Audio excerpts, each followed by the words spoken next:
what's happening everyone? My name is Speedstreak and welcome to Speedstreak Reviews, where we take a look at video games, movies, TV shows, comic books, and anything geek related and see how well they turn out.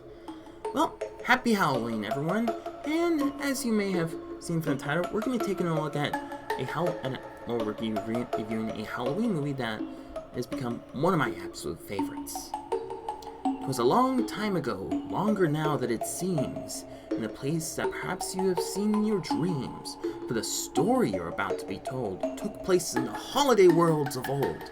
Now, you probably wondered where holidays come from. If you haven't, I'd say it's time you begun. For its 30th anniversary, let's review one of the greatest Halloween movies of all time, Tim Burton's The Nightmare Before Christmas. Its origins date back to when Tim Burton first started working at Disney as an animator for both the Fox and the Hound movie and The Black Cauldron. While working there, Disney allowed him to work on a few side projects which had his early Burton-esque style to it, including a stop-motion short called Vincent, a short live-action movie called Frankenweenie, which was later adapted into a stop-motion movie, and a short adaptation of the Grimm's fairy tale, Hansel and Gretel. One day, Tim Burton saw a store taking down its Halloween decorations while setting up for Christmas, and that was when Tim Burton got the idea and made a short poem called The Nightmare Before Christmas.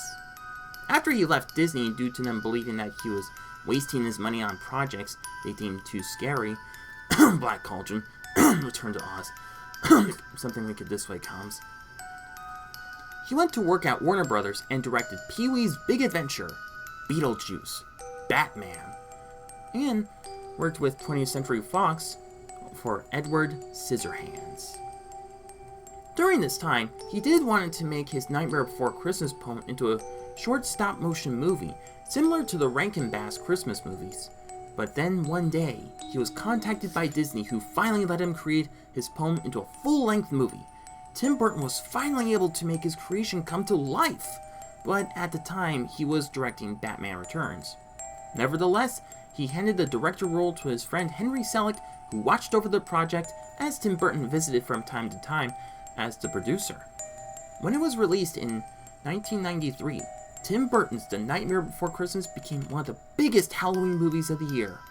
Although it received mixed reviews from its release, it became quite a giant phenomenon in pop culture, becoming a huge staple and not just for Halloween, but for Christmas as well, including many spin-offs in video games, books, and musicals. After 30 years, does the story still hold that timeless feel to it with its wonder, spookiness, and Burton style? Well, let's travel to the holiday worlds to celebrate its 30th anniversary. Let's look into Tim Burton's The Nightmare Before Christmas. Let's start off with the story. For the story, it takes place in Halloween Town, where all the monsters, ghouls, and ghosts live and celebrate Halloween. Their leader, Jack Skellington, the Pumpkin King, is feeling down for doing the same thing over and over every year. While wandering through the forest, he finds a set of 7 trees and discovers a portal to Christmas Town. Filled and memorized with awe and wonder of the holiday, he soon plans to try to take over Christmas himself, unknowingly bringing forth a nightmare to the joyous holiday. I have to say that the story itself is quite simple, but it has a lot of heart. It does have many elements from other classic holiday specials, including Rudolph the Red-Nosed Reindeer, Santa Claus is Coming to Town, and How the Grinch Stole Christmas, with Tim Burton's style, of course. It really delves into the cultures between Halloween and Christmas, and not only that, but the story has a good lesson of appreciating for what you have, realizing your mistakes, cultural appropriation, as well as embracing of who you are instead of being someone you are not. It does an amazing job adapting Tim Burton's original poem and extend it into a full-length movie, bringing forth a perfectly paced, simple story with emotion, spookiness, and wonder. The animation. For the animation, it is done completely in stop motion, with the Burton-esque style to it. Despite being one of the most tedious types of animation to work on, the way how they designed Halloween Town and its residents oozes with the gothic vibe, and the look of it is absolutely well done. The way they designed Christmas Town to be the opposite of Halloween Town, with its joyous and bright colors in contrast to Halloween Town's gray and macabre look, is also really well done. They even did a great job setting up the real world as when Jack spreads Halloween scares throughout Christmas Eve. They also even did a brilliant job with the balance of shade and light, as well as the whimsiness for each world. The animation for each character is especially beautiful, with each one having their own movement style, but I also like how the animators express each character's emotions. What's interesting is that Jack Skellington himself had over 400 heads for his animation. Now that is amazing. Overall, the stop-motion animation and art style not only brings Tim Burton's story and characters to life, but has become an iconic and inspirational part of the franchise for fans everywhere.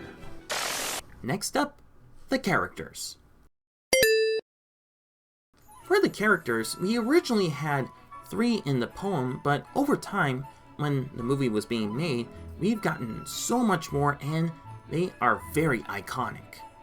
First off, we have Jack Skellington, the Pumpkin King, the leader of Halloween Town, and the scariest monster of them all, who becomes tired of all the same performance, scares, and celebrations year after year and wants something more.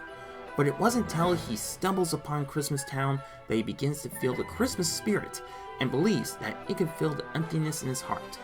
Zero, Jack's ghost dog who follows him around.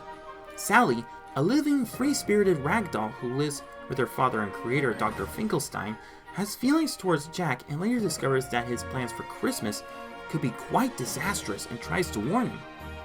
The mayor, the second in command of Halloween Town, loves Halloween and soon becomes interested in Jack's plans for Christmas, but he also switches between his twisted happy look and his worried fearsome look depending on his mood. Dr. Finkelstein, the mad scientist of Halloween Town and Sally's creator, who is proud of his creations but is a little overprotective of Sally. Lock, Shock, and Barrel, Halloween Town's trick-or-treaters who are quite mischievous and work under Oogie Boogie to try to stay on his good side. Santa Claus, the leader of Christmas Town, whom Jack wanted Lock, Shock, and Barrel to kidnap so Jack can take his place for Christmas. And Oogie Boogie, the main antagonist of the movie, who's a burlap creature made of bugs. Unlike the residents of Halloween Town who scare for fun and do harmless tricks, Oogie loves to torture his victims and enjoys gambling, yet he doesn't play fair. Even the side characters each have their own distinct features which help them stand out. Each of the characters' personalities were executed pretty well as their development throughout the movie. I even liked Jack and Sally's interactions throughout the movie. Each of the characters are very well done and they leave a huge impact in the movie and in pop culture. Finally, the music. For the music, you won't be able to separate it, for it works so beautifully well in the movie. Danny Elfman, who worked with Tim Burton on Pee-wee's Big Adventure, Beetlejuice, Batman, and Edward Scissorhands, composed the music for The Nightmare Before Christmas, and did a beautiful job not just with the score, but especially with the musical parts as well, where he did the singing voice for Jack Skellington as well as for other characters throughout the movie. The songs throughout the movie, This Is Halloween, Jack's Lament, What's This?, Kidnapping the Santa Claus, Making Christmas, and many others have become very iconic, not just for the movie, but especially for Halloween. This soundtrack will want you to listen to it again and again throughout the spooky season. Tim Burton's The Nightmare Before Christmas has stood the test of time and is still one of the most infamous and greatest Halloween movies ever. The story is very simple, but well done. The characters are pretty well written, with each of them standing out. The animation is very iconic and the music is extremely well done. What's really cool is that this is one of the very few movies you can watch both during Halloween and during Christmas.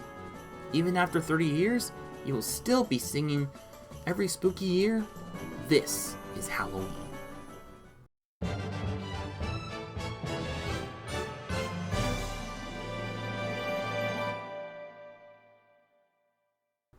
So that was my review for Tim Burton's The Nightmare Before Christmas. I mean, what do you guys think? Have you seen Tim Burton's The Nightmare Before Christmas? What are your thoughts about it? And what is your favorite Halloween movie or Tim Burton movie? Well, let me know in the comment section down below. So that's all the time I have today for this video, but don't go anywhere, we still have plenty of more reviews to look forward to more soon. So stay tuned for more. So thank you everybody so much for watching. If you like this video, be sure to check out my other content where I've done plenty of reviews for other movies, as well as my other content where I do Let's Plays, discussions, reactions, top 10s, voice impressions, challenges, and theories. And if this is the type of content you enjoy watching and will keep updated for all the latest videos, hit that subscribe button and click the notification bell on. So once again, thank you everybody so much for watching, and I will see you next time. Happy Halloween.